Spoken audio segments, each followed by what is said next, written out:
Welcome to the HUD Incident Response Specialized Security Training.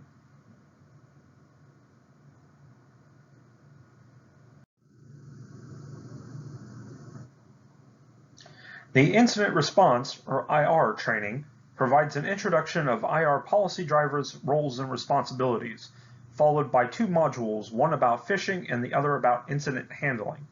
There will be a knowledge check at the end of every module. At the end of the training, we will discuss two IR scenarios.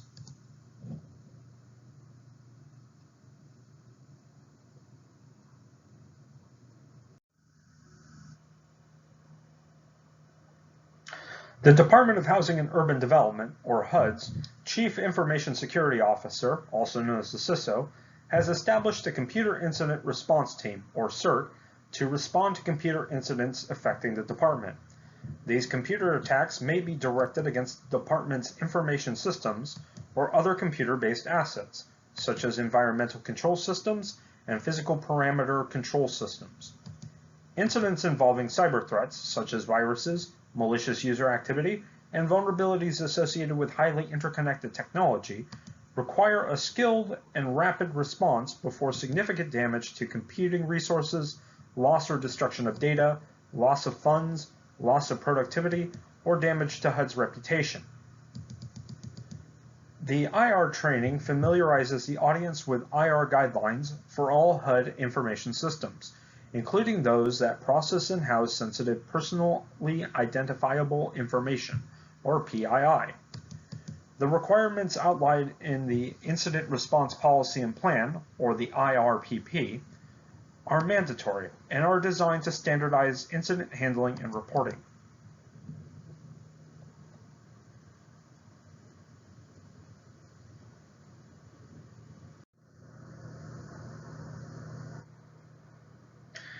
The IRPP provides mitigation strategies and responses to intentional or inadvertent information security events affecting the confidentiality, integrity, and availability of information, automated information systems, and networks of HUD.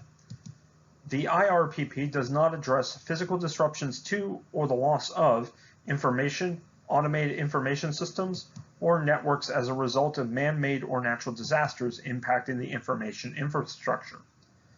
These non-cyber events are normally included in a Continuity of Operations Plan, or COOP, or the Disaster Recovery Plan, or the DRP.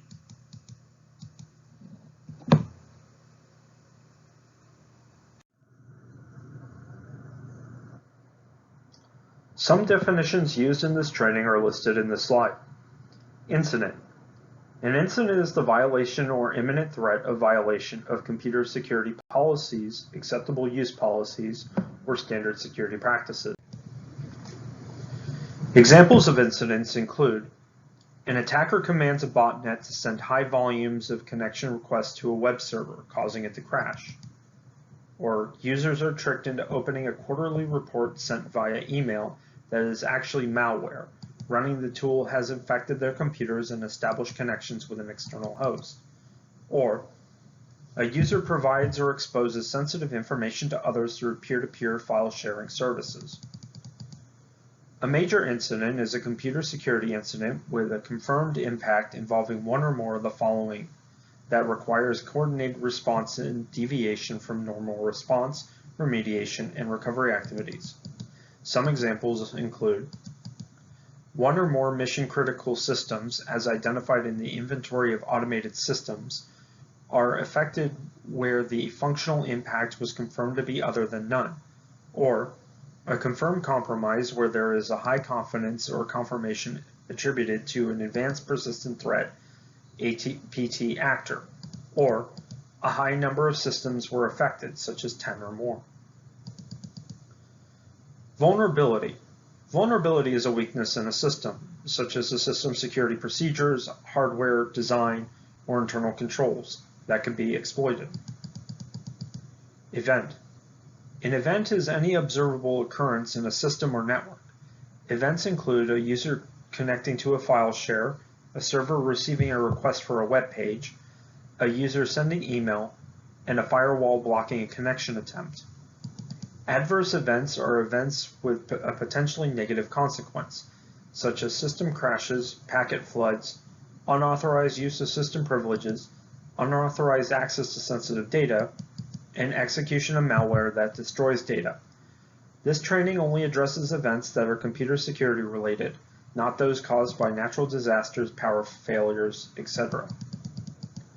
Privacy incident. A privacy incident is a violation or imminent threat of a violation of privacy laws, principles, policies, and practices. Breaches are the loss of control, compromise, unauthorized disclosure, unauthorized access, or any similar term referring to situations where persons other than authorized individuals and for other than authorized purpose have access or potential access to PII in usable form, whether physical or electronic. However, there are other types of privacy incidents, including using PII in a manner other than the stated purpose for which the information was originally collected, exceeding the retention period for PII, and collecting and/or using PII without first providing proper notice. HUD CERT. The HUD Computer Incident Response Team, or HUD CERT, administers the incident response program to include monitoring, tracking, response coordination, and reporting of HUD computer security incidents. HUD CERT manages and responds to computer security incidents that involve HUD systems and data to help improve the overall security posture of HUD by independently verifying the security of HUD systems and to ensure the timely dissemination of security information to the appropriate stakeholders.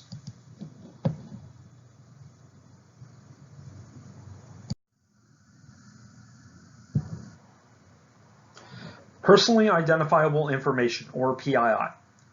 PII is information which can be used to distinguish or trace the identity of an individual, such as their name, social security number, biometric records, etc., alone, or when combined with other personal or identifying information which is linked or linkable to a specific individual, such as their date and place of birth, mother's maiden name, etc. Sensitive personally identifiable information, or SPII.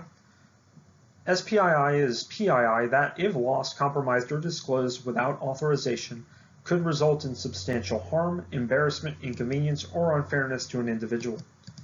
Some forms of PII are sensitive as standalone data elements. Examples of SPII include biometric information such as DNA, iris images, fingerprints, and photographic facial images, social security numbers, or SSNs, account numbers, or any other unique identifying number, such as the Federal Housing Administration case number, driver's license number, or financial account number. Other data elements, such as citizenship or immigration status, medical information, or account passwords, in conjunction with the identity of an individual, directly or indirectly inferred, are also sensitive PII. U.S. CERT. The United States Computer Emergency Readiness Team, or U.S. CERT, is an organization within the Department of Homeland Security. U.S. CERT is responsible for analyzing and reducing cyber threats, vulnerabilities, disseminating cyber threat warning information, and coordinating incident response activities. The division brings advanced network and digital media analysis expertise to bear on malicious activity targeting networks within the United States and abroad. Users. Users are a group that include all HUD employees and contractors, including vendors and agents that provide services and resources to HUD.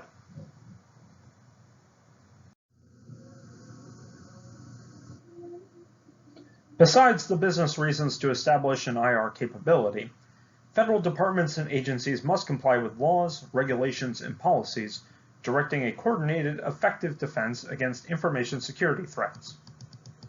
Among these policies are Federal Information Security Modernization Act of 2014, or FISMA, requires agencies to have procedures for detecting, reporting, and responding to security incidents, and establishes a centralized Federal Information Security Incident Center, in part to 1. Provide timely technical assistance to operators of agency information systems, including guidance on detecting and handling information security incidents. 2. Compile and analyze information about incidents that threaten information security. And 3. Inform operators of agency information systems about current and potential information security threats and vulnerabilities. The Office of Management and Budget, or OMB, Circular Number A130, Appendix 3, directs federal agencies to ensure there is a capability to provide help to users when a security incident occurs in the system and to share information concerning common vulnerabilities and threats. This capability shall share information with other organizations and should assist the agency in pursuing appropriate legal action consistent with Department of Justice guidance. OMB Memorandum M0716, Safeguarding Against and Responding to the Breach of Personally Identifiable Information, provides guidance on reporting security incidents that involve PII. Federal Information Processing Standards, or FIPS 200, Minimum Security Requirements for Federal Information and Information Systems, specifies basic security requirements for federal information and information systems, including incident response. The specific security requirements are defined in NIST Special Publication 853, Draft Revision 5, Security and Privacy Controls for Federal Information Systems and Organizations. There is a wide body of knowledge when it comes to information security. HUD follows NIST publications, especially the 800 series, which provides a risk management framework and guidance for every conceivable topic of information security. NIST guidance implementation is mandatory in concert with federal and OMB regulations.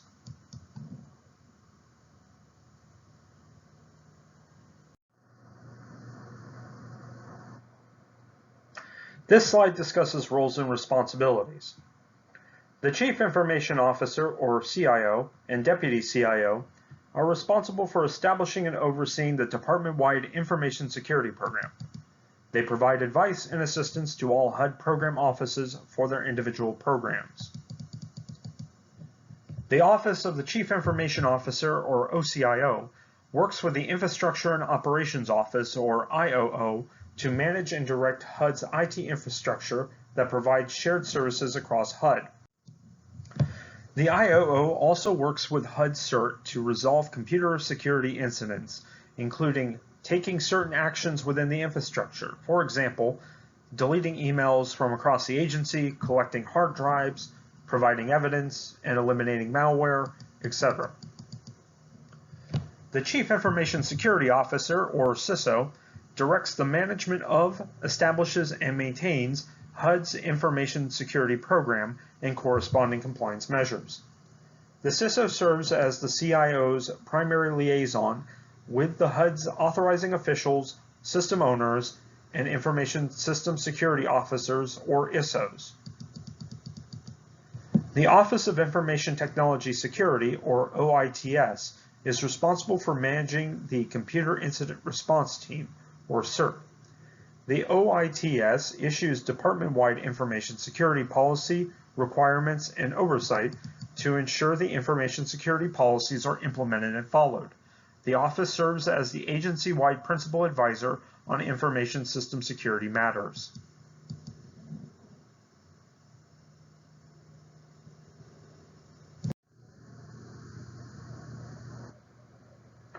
Parallel to the information security side of the house, HUD also has an office dedicated to the protection of PII.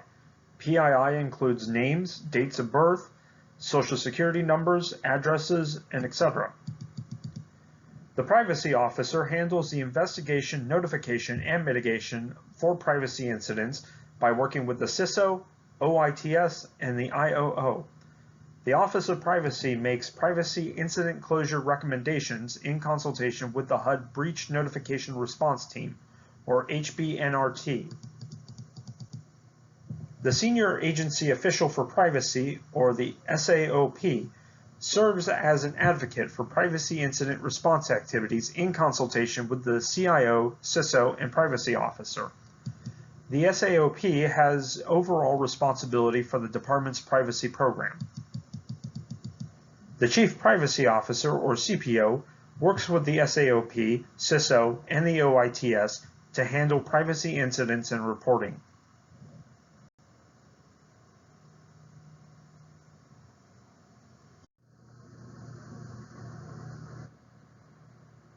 Program offices and system owners are responsible for the successful operation of systems and ultimately accountable for the security of information systems under their purview.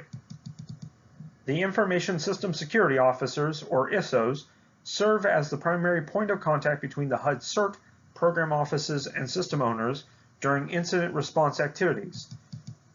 An ISO also participates in incident handling activities and may need to provide input during investigation, adjudication, and resolution of incidents.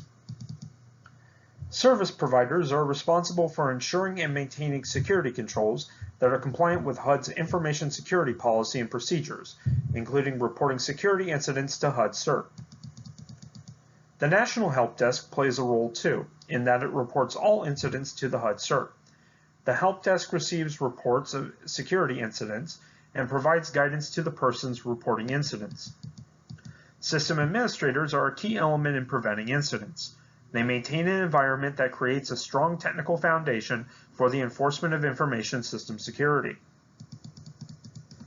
One of the many responsibilities of the System Security Administrator, or SAA, is to grant, modify, or revoke user access. The Office of the Inspector General, or OIG, is responsible for performing independent evaluations, investigations, and audits of internal and external federal security requirements. The OIG conducts computer forensic investigations upon request. This concludes Module 1, Introduction to Incident Response. Let us check our knowledge to see what we have learned so far.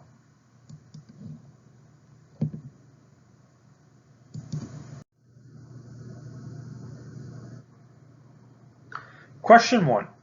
Which of the following is not covered by this training? 1. The subtle differences between personally identifiable information, or PII, and sensitive PII, or SPII. 2. The role of the National Help Desk in computer incidents. 3. How PII can become SPII. 4. Policy drivers for incident response. Or 5. None of the above.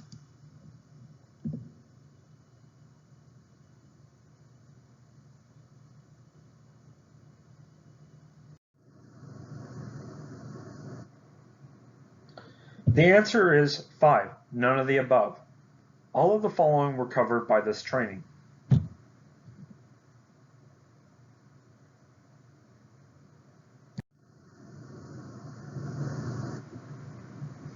Question 2. A weakness in a system, such as system security procedures, hardware design, or internal controls, when exploited, will result in a security incident. Is this statement true or false?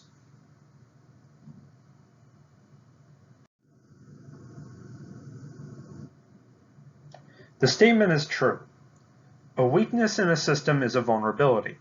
When vulnerabilities are exploited, security incidents occur, which is a violation of the confidentiality, integrity, or availability of the system or process.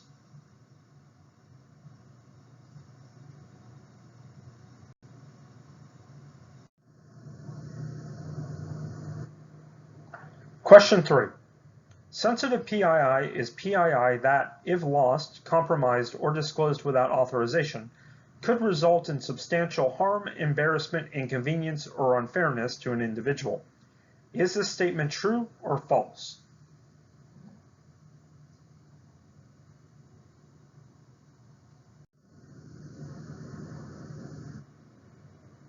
The statement is true. Some forms of sensitive PII are sensitive as standalone data elements.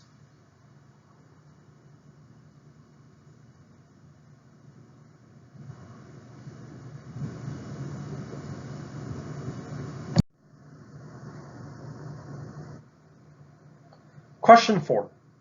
System owners and management alone are solely responsible for the protection of personally identifiable information. Is this statement true or false?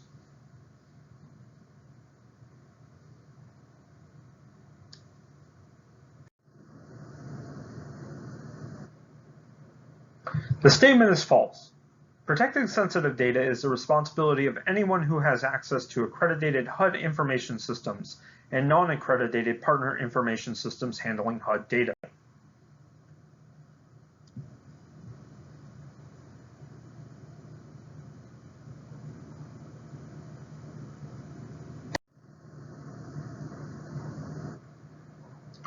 At the conclusion of this module, the learner should be able to 1. Define phishing, 2. Recognize phishing terminology, 3. Learn common attack vectors, and 4. Internalize mitigation techniques.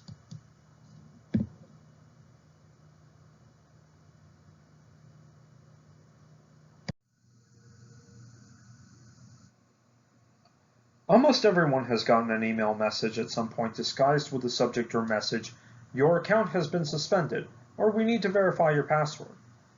These subject lines, coupled with a spoofed or simulated return address, such as administrator@hud.gov, admin@ebay.com, or the accounts department of any various bank that you may belong to, can confuse the untrained fish.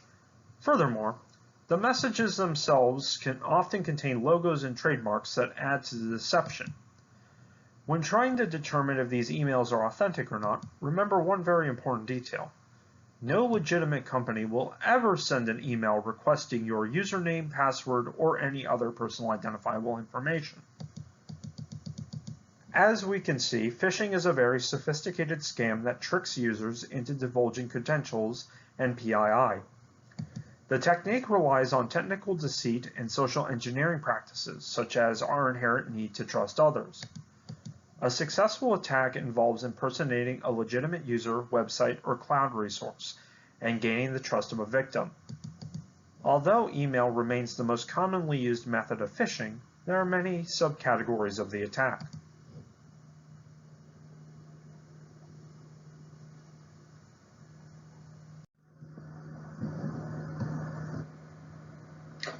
Some of the methods for identifying potential phishing emails and ways to avoid becoming a victim include recognizing spelling errors and bad grammar.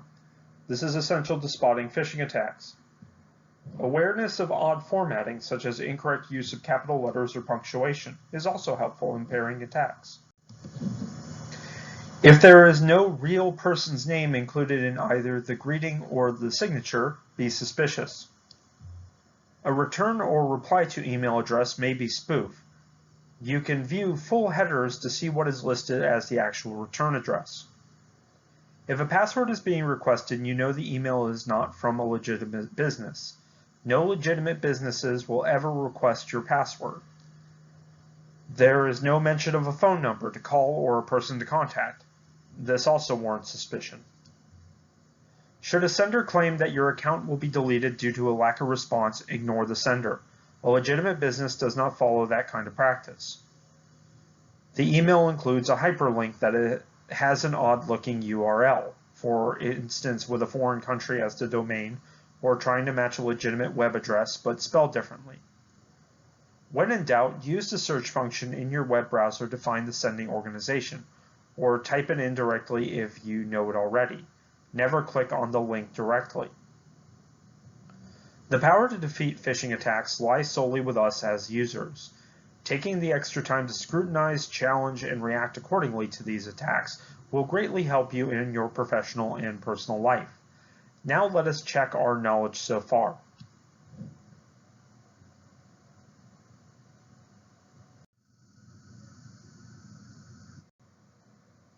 Question 1. Nothing you can do will prevent a malicious actor from obtaining your PII. Is this statement true or false?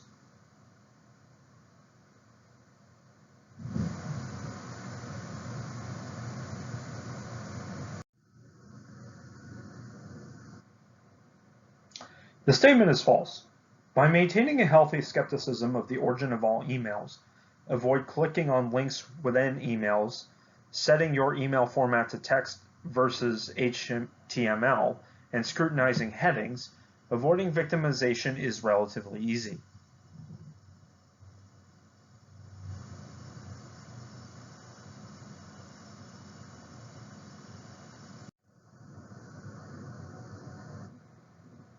Question 2. Junk mail, or spam, is the preeminent delivery vehicle for phishing attacks. Is this statement true or false?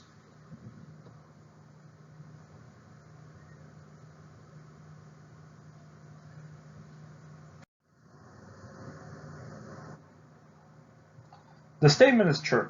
Spam emails often contain links promising fascinating rewards for logging into your account. However, beware of all email, even the legitimate-looking ones.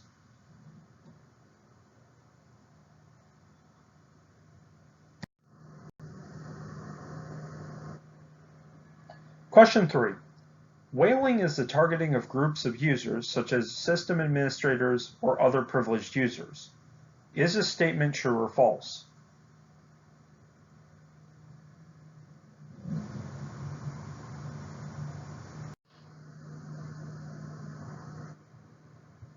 The statement is false. Whaling is the intentional targeting of senior or executive level managers, typically those in control of financial, network, or other extensive resources. Often, whaling attacks are much better researched than typical attacks.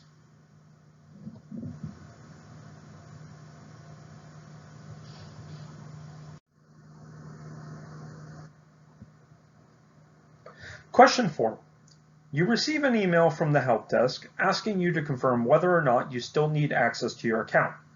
The email states that the account will be deleted in 30 days if there is no user activity. A hyperlink is included with instructions to click it if you still need access to your account. A point of contact number is listed at the bottom. Is the email legitimate?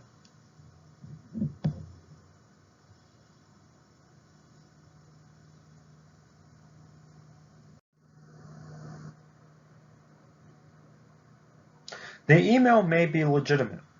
A legitimate organization will never automatically delete your account without ample warning, and will never ask for your username and password in the email.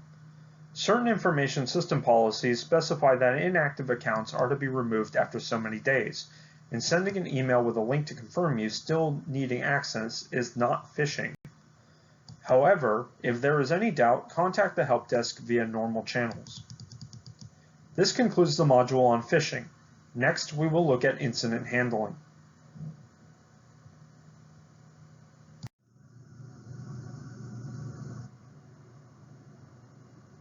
The following actions have been taken as part of the HUD response plan to attain the best possible defensive posture in advance of future cyber probes or attacks.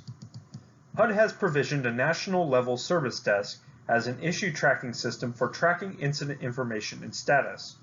The service desk is used in the incident tracking processes by the CERT members, IT service providers, Privacy Office, OITS, and IOO. This platform allows for the various groups involved in the incident handling processes to coordinate and track actions taken in response to security incidents. The IT service providers and members of CERT review antivirus logs and respond to alerts. HUD employs antivirus and anti-spyware software throughout the HUD IT environment. HUD employs antivirus, intrusion detection systems, and network monitoring programs such as Splunk to proactively engage threats to the ecosystem. HUD users, this is where you come in, as you are made aware of security policies and procedures regarding the appropriate use of networks, systems, and applications. All HUD users sign and annually review the HUD Rules of Behavior that contain statements defining appropriate use. The Rules of Behavior also state that users must report potential security incidents. HUD has a security awareness and training program that routinely provides information to users about appropriate use of networks, systems, and applications, as well as general awareness for common security threats they may encounter. HUD has provisioned CERT to be available 24 hours a day and 7 days a week. Periodic risk assessments are performed on the CERT capability against federal standards and HUD policy to ensure the effectiveness of HUD's incident response capability.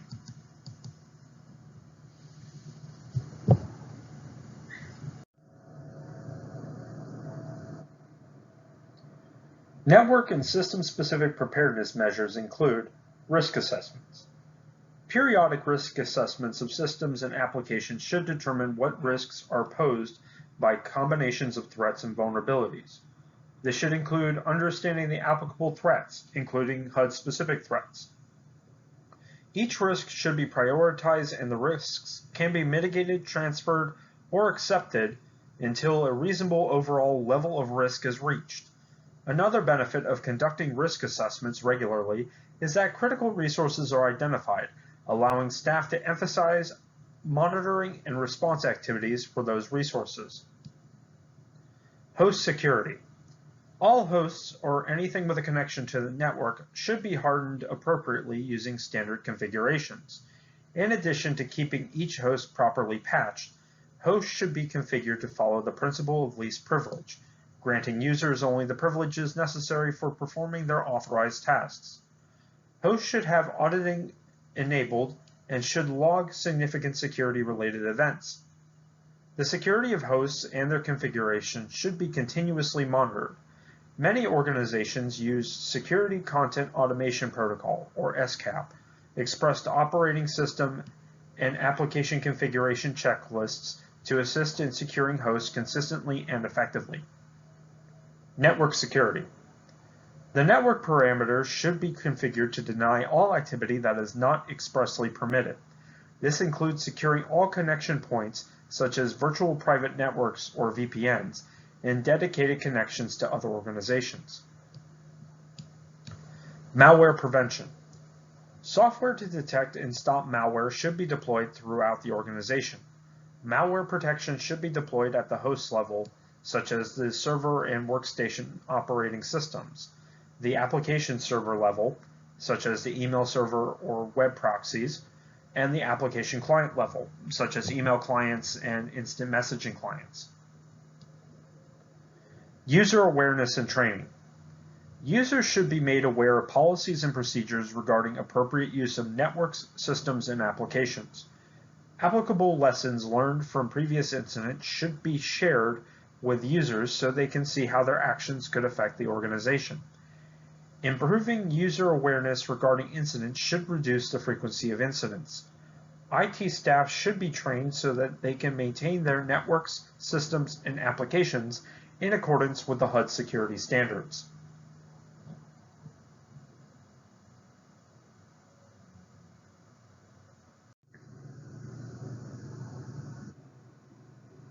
Incidents can occur in countless ways, so it is infeasible to develop step-by-step instructions for handling every incident.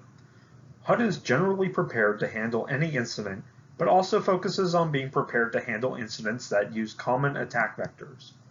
Different types of incidents merit different response strategies.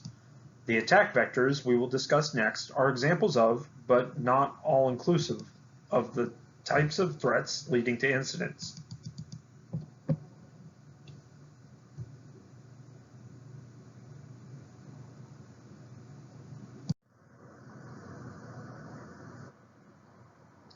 The most important first step is to recognize that an incident may be unfolding. Early recognition allows a rapid and informed identification of the nature and scope of the incident. Signs of an incident fall into one of two categories: precursors and indicators. A precursor is a sign that an incident may occur in the future. An indicator is a sign that an incident may have occurred or be occurring now. While incidents and events can present a variety of signs, some of the most common are, for precursors, web server log entries that show the usage of a vulnerability scanner, an announcement of a new exploit that targets a vulnerability of the organization's mail server, or a threat from a group stating that the group will attack the organization. For indicators, these include a network intrusion detection sponsor alerts when a buffer overflow attempt occurs against a database server. Antivirus software alerts when it detects that a host is infected with malware. A system administrator sees a file name with unusual characters. A host records an auditing configuration change in its logs. An application logs multiple failed login attempts from an unfamiliar remote system. An email administrator sees a large number of bounced emails with suspicious content, or a network administrator notices an unusual deviation from typical network traffic flows. HUD leverages multiple sources for incident detection. Intrusion detection systems, or IDS, are maintained at the parameter of the network and monitored by US CERT and HUD's IT service providers. Statistics from the IT service provider IDS are forwarded to the CERT weekly for review and consolidation. System logs are maintained and reviewed by HUD's IT service providers and program offices. The HUD IT Security Policy Handbook 2400.25 Audit Record Retention section requires retention of these logs for at least 1 year. Security logs are captured for network devices, appliances, parameter control devices, firewalls, internet proxies, and servers. The CERT and HUD IT service providers monitor publicly available bulletins from product vendors and others about new vulnerabilities and exploits in order to keep up with current trends. HUD CERT specifically monitors the National Vulnerability Database, or NVD, and attends the weekly U.S. CERT Security Operations Center, or SOC, call to learn about emerging threats and trends. Users are expected and required to report suspicious activity to the HUD National Help Desk at 1-888-297-8689. The Help Desk routes reports that contain potential security threats to HUD CERT for further analysis.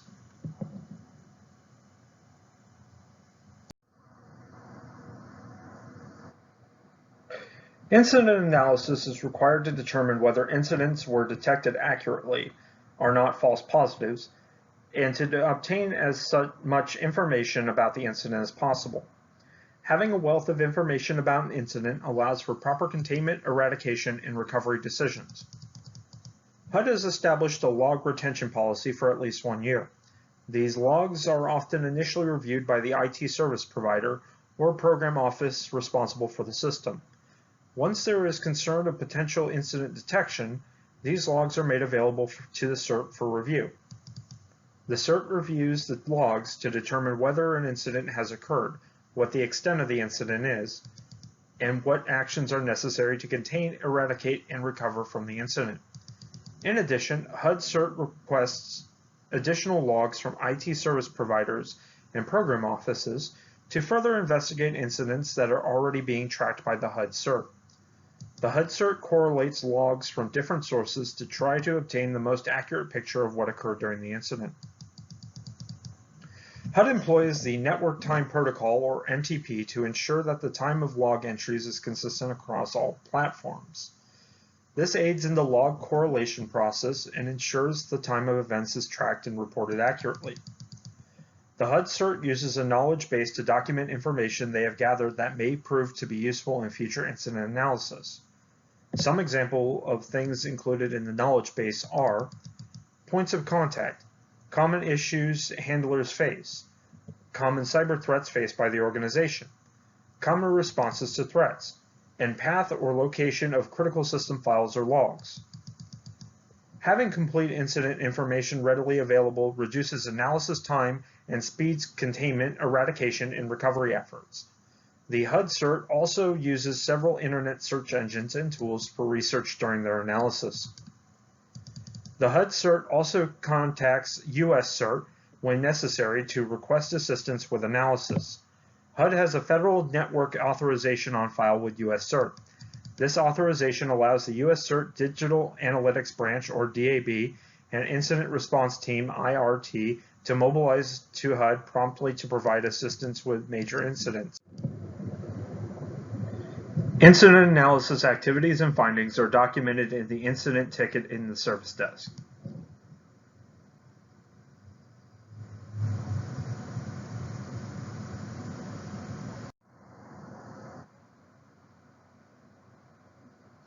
Prioritizing the handling of the incident is perhaps the most critical decision in the incident handling process. Incidents should not be handled on a first-come, first-served basis as a result of resource limitations. Instead, handling should be prioritized based on 3 relevant factors: functional impact, information impact, and recoverability from the incident.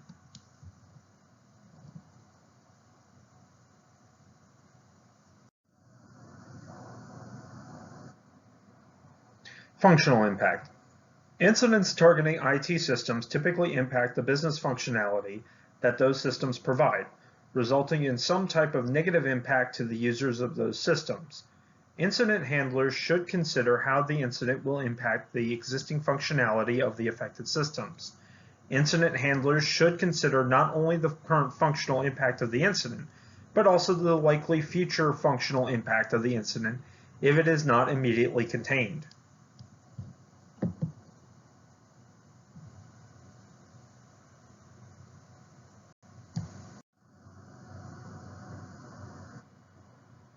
Information impact. Incidents may affect the confidentiality, integrity, and availability of HUD's information. For example, a malicious agent may exfiltrate sensitive information. Incident handlers should consider how this information exfiltration will impact HUD's overall mission. An incident that results in the exfiltration of sensitive information may also affect other organizations, especially if any of the data is pertained to a partner organization.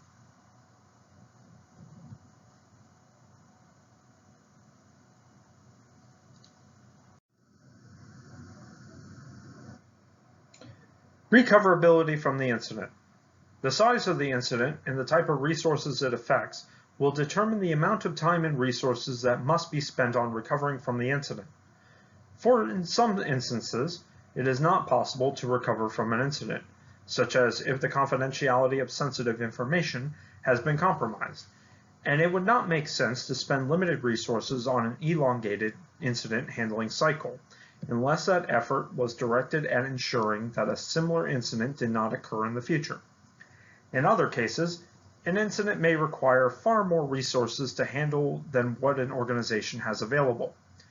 Incident handlers should consider the effort necessary to actually recover from an incident and carefully weigh that against the value the recovery effort will create and any requirements related to incident handling.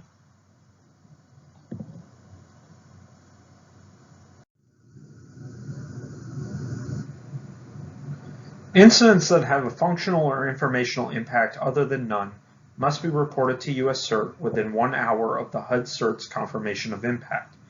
The HUD CERT also sends notifications to key HUD stakeholders via email. This notification is in accordance with the HUD breach notification policy and plan. The HUD stakeholders that receive notifications are the HUD CERT, the Office of IT Security or OITS, the Office of Infrastructure and Operations Division, the Privacy Office, and IT service providers.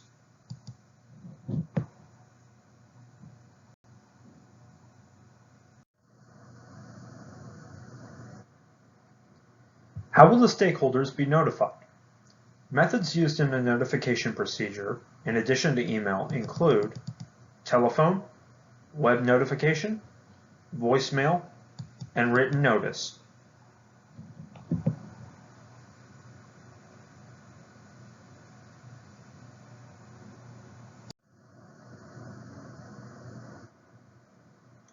HUD CERT members, IT service providers, Privacy Office, OITS, and the IOO maintain records about the status of incidents along with other pertinent information. Tracking incidents at the service desk helps ensure that incidents are handled and resolved in a timely manner. The service desk will maintain information on the current status of the incident, such as new, in progress, forwarded for investigation, resolved, etc., a summary of the incident, indicators related to the incident, other incidents related to this incident, actions taken by all incident handlers on this incident, and impact assessments related to the incident.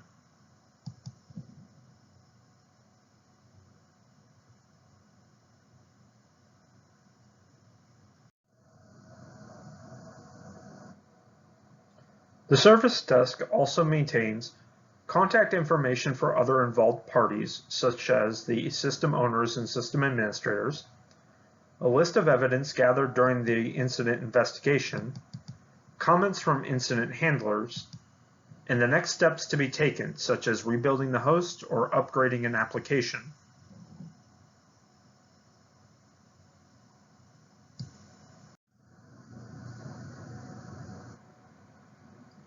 Most incidents require containment, and it is an important step in ensuring an incident is prevented from overwhelming resources and/or increasing damage. In general, containment is a decision-making process. Once analysis has reached a point where a determination is made that there are appropriate actions that can be taken to reduce the residual risk of an incident, the HUD CERT requests that program offices and IT service providers quickly take actions necessary to contain the incident. In the request, the HUD CERT provides specific recommended actions to contain the incident and requests follow-up confirmation that the containment actions have been completed. Evidence is collected during the course of incident investigation, primarily for the purpose of resolving the incident. However, evidence may be needed for future legal proceedings. Incident evidence collected during investigations is maintained for at least 1 year. After containment has been fully accomplished, eradication may be necessary to eliminate components of the incident, such as deleting malware and disabling breached user accounts, as well as identifying and mitigating all vulnerabilities that were exploited. During eradication, it is important to identify all infected hosts within the organization so that they can be remediated. Often, eradication is either not necessary or is performed during recovery.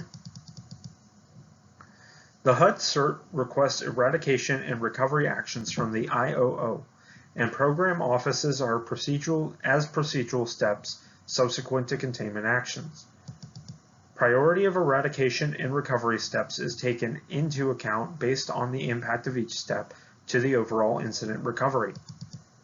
The early phases of eradication and recovery focus on quick or high-value changes to prevent future incidents. The latter phases overlap more with the post-incident activity and lessons learned activities and focus on longer-term changes.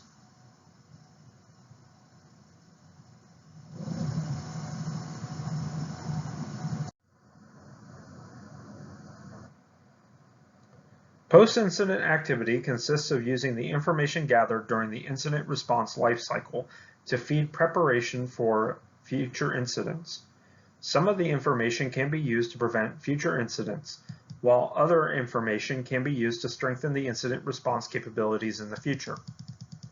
The HUD CERT provides lessons learned documents after major incidents to formally capture lessons observed during the incident handling processes, and recommendations for improvements to the IT environment, configurations, processes, and procedures as appropriate. In preparation for capturing lessons learned, the HUD CERT may facilitate a lessons learned meeting involving all key incident stakeholders for a collaborative information gathering session. These sessions allow lessons to be captured from many different perspectives. Lessons learned also feed the HUD Security Awareness and Training Program, allowing OITS to target awareness activities to specific topics that have been proven to impact HUD based on previous incidents. Collected incident data is also used for FISMA reporting and other audits and evaluations as required, providing insight to incident response activities at the federal level.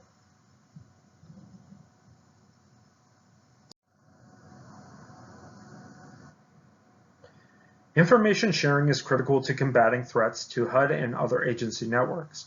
HUD is currently in the process of adopting US CERT's Traffic Light Protocol, or TLP, for distribution of incident-related information.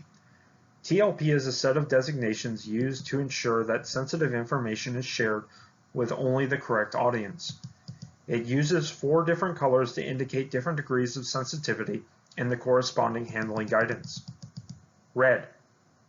Sources may use red when information cannot be effectively acted upon by additional parties and could lead to impacts on a party's privacy, reputation, or operations if misused. Recipients may not share red information with any parties outside of the specific exchange, meeting, or conversation in which it is originally disclosed. Amber. Sources may use amber when information requires support to be effectively acted upon, but carries risks to privacy, reputation, or operations if shared outside the organizations involved. Recipients may only share amber information with members of their own organization who need to know, and only as widely as necessary to act on that information. Green. Sources may use green when information is useful for the awareness of all participating organizations, as well as with peers within the broader community or sector. Recipients may share green information with peers and partner organizations within their section or community, but not via publicly accessible channels. White. Sources may use white when information carries minimal or no foreseeable risk of misuse, in accordance with applicable rules and procedures for public release. White information may be distributed without restriction, subject to copyright controls. Now let us check our knowledge so far.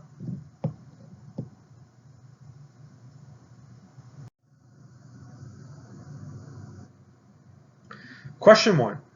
HUD's Computer Incident Response Team, or HUD CERT, is only available during working hours and is part of a help desk localized to Washington, D.C. Is this statement true or false?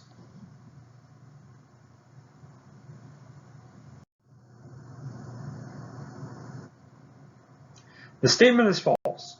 The HUD CERT is part of a national help desk that works 24 hours a day and 7 days a week.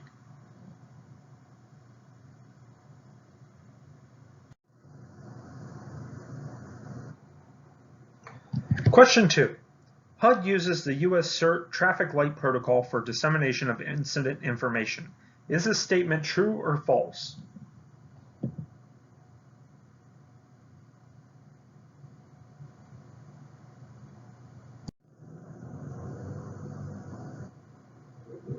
The statement is true. HUD uses the red, yellow, green, and white model of information sharing in order to maintain operational continuity with the U.S. CERT.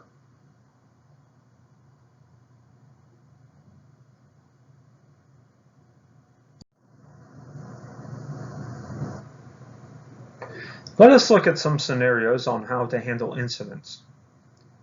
On a Wednesday evening, the organization's physical security team receives a call from a payroll administrator who saw an unknown person leave her office, run down the hallway, and exit the building.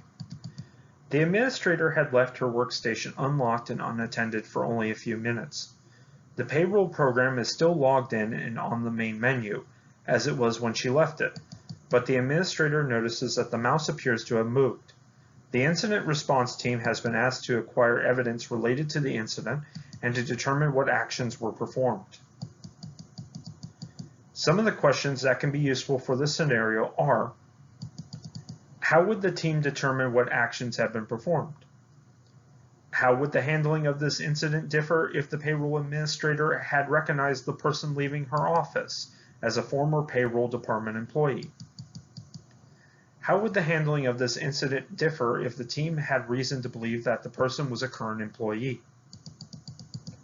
How would the handling of this incident differ if the physical security team determined that the person had used social engineering techniques to gain physical access to the building? How would the handling of this incident differ if logs from the previous week showed an unusually large number of failed remote login attempts using the payroll administrator's user ID? How would the handling of this incident differ if the incident response team discovered that a keystroke logger was installed on the computer 2 weeks earlier?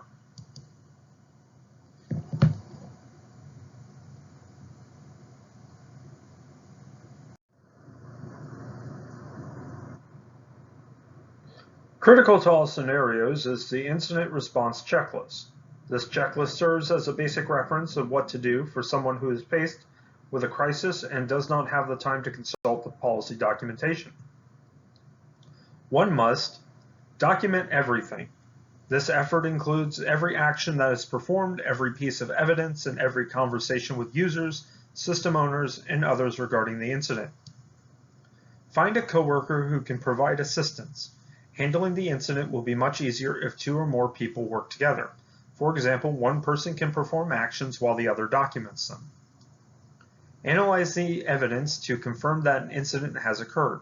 Perform additional research as necessary, such as through internet search engines or software documentation, to better understand the evidence. Reach out to other technical professionals within the organization for additional help.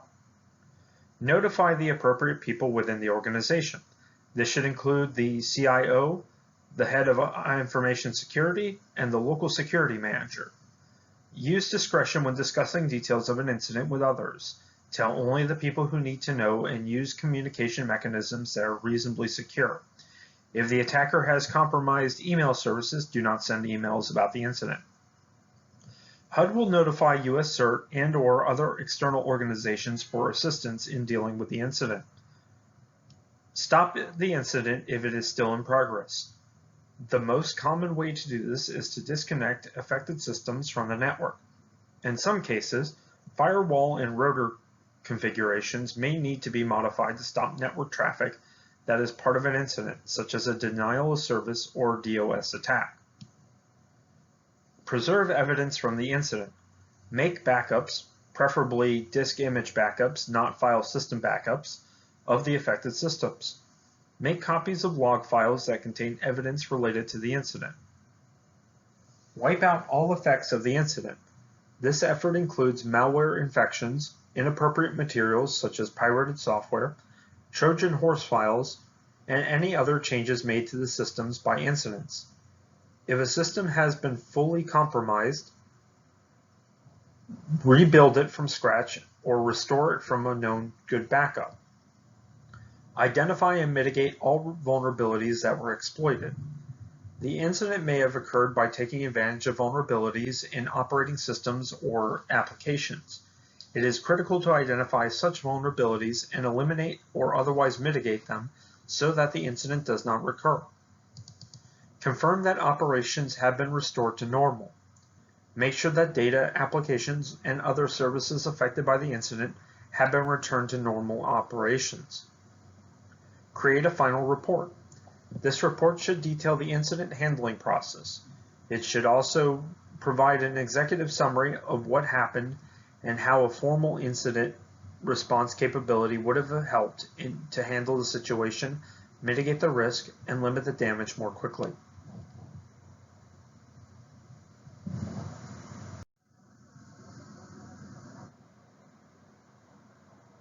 Let's discuss scenario 2.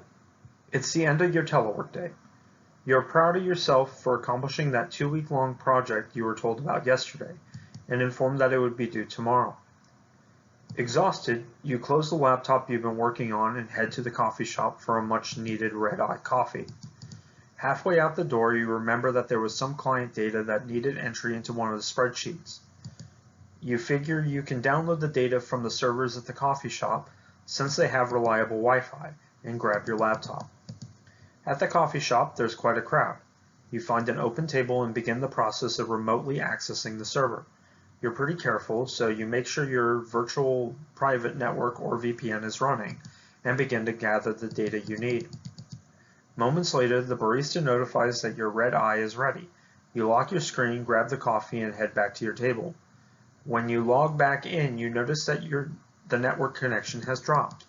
You attempt to sync up with the Wi-Fi access point, and after a few tries succeed. The speed of the connection is much better than before, so you revalidate the connection with the remote server and continue to download the data.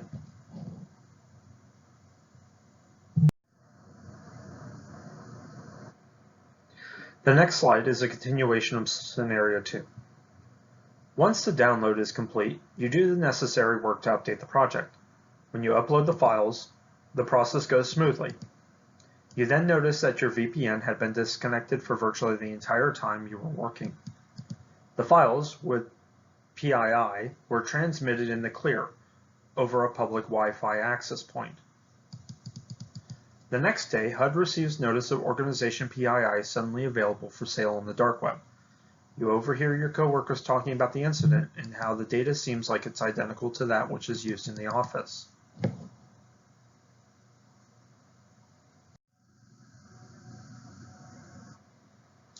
How will you handle scenario 2?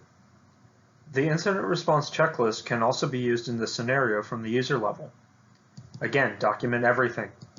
Seek assistance from coworkers, supervisors, and the HUD CERT. Determine the exact source and events that caused the breach. Notify the appropriate people. Preserve evidence from the incident. Identify and mitigate all vulnerabilities that were exploited, and then create a final report.